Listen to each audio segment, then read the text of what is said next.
Heteronormativity in language and language education. What is heteronormativity? Simply put, it's when the normal view of sexual and committed relationships are assumed to only take place between one man and one woman. It's when relationships between lesbians, gays, and everything in between are considered unnatural and unhealthy to everyone involved.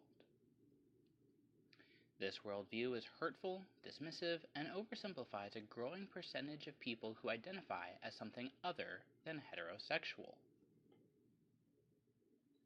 Heteronormativity assumes that gender is binary when it's actually a spectrum, and it assumes that sexuality is static when it too is a spectrum, with people falling everywhere on the spectrum and moving along the spectrum over time. And this doesn't even account for the people who don't participate on the spectrums at all, such as agender and asexual identifications, or people who have non-traditional family formations, such as polyamorous individuals. Why is this important?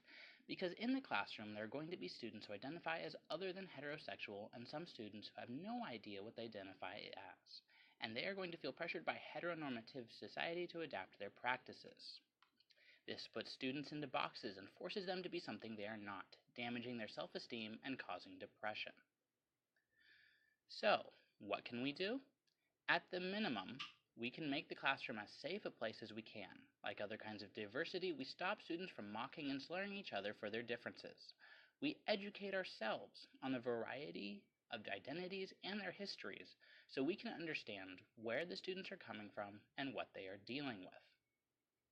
The classroom curriculum is heavily heteronormative with few to zero references to the LGBTQ community in textbooks. It can be difficult for students to find people to identify with, but if we can find LGBTQ heroes and share their lives, it can make a world of a difference. For example, Bayard Rustin was the leading strategist for the civil rights movement for over 10 years. He helped MLK Jr. become the figurehead of the movement, and he was the chief organizer of the 1963 March on Washington.